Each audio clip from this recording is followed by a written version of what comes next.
Yeah, I want to emphasize on a few things, but strictly I want to talk about the triplets. Those are the three triplets that can make you succeed in animal farming.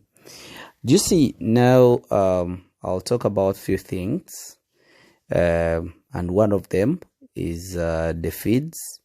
Actually, in our country, feeds isn't a problem for us because we always have seasons that are even unpredictable. As I talk right now, we are in a season of a dry spell. This is supposed to be a dry spell from January to early April. But as per now, in some areas, you find that we do have a lot of rain. What does that mean? Whenever you see rain as a farmer, just know that is an opportunity for you to produce grass. I told you that in this business or in animal business, we sell grass, but converted into muscles. And you have to convert the muscles into dollars.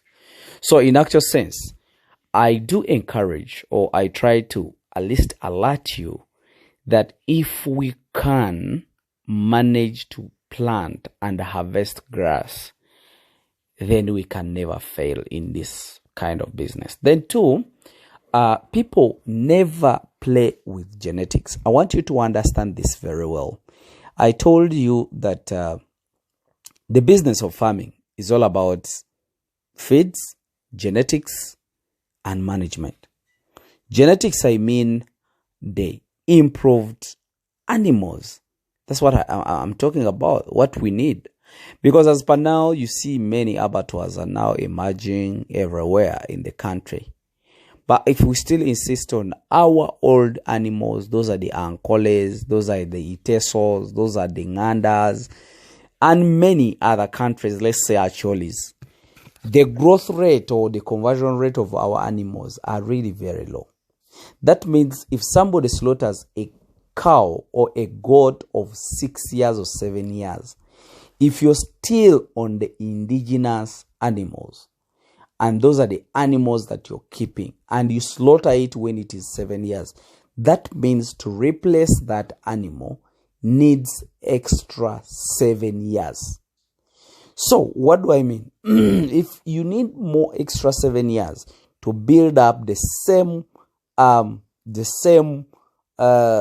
size of that animal, and remember, those guys who need meat, they need every day. So if today you're slaughtering animals of 8 years or 7 years, just know to replace it, you need extra 7 years. Because if that local animal made a weight of 400 or 300 kilos in 8 years, so to again have the same amount of kilos, you need another extra years. So if consistency of consuming those animals is in the country, then we shall reach a time when we don't have animals to slaughter. So what do we understand in this, or what does this help us? As with the breeders, we really need to put a lot of power in breeding. I do request that every person get involved in improving of the genetics. We have a chance that if the rain is not raining in the center of Kampala, at least in Nakasongola it's raining. If it's raining in Nakasongola and it's not in Zimbabwe, that means we can even use that chance that if it's raining in Nakasongola, we can even plant the grass and sell it to the people who are in Zimbabwe that are in a very strong dry spell. So our country can sustain itself without even any extra support. But what is missing is that knowledge. People give out information, people give out knowledge. People, let's get involved in this. I do request that more people should come up. Some might even come up and only produce grass for sale, even if they don't rear animals. But if we don't emphasize on breeding, we do genetical improvement, and then we produce more other animals, time we reach, the rate on which people are looking for meat, let it be goat's meat, let it be the beef, we shall reach a time when we have eaten almost all our cows. Then we shall stay with the money. Farmers will have cash, but we shall not have the animals. So in actual sense, let's try to do improvement, genetical improvement. Let's try to do very good management. And then the nutrition is already in place. So let me wish you the best, but I think you take my words serious, and that will help us.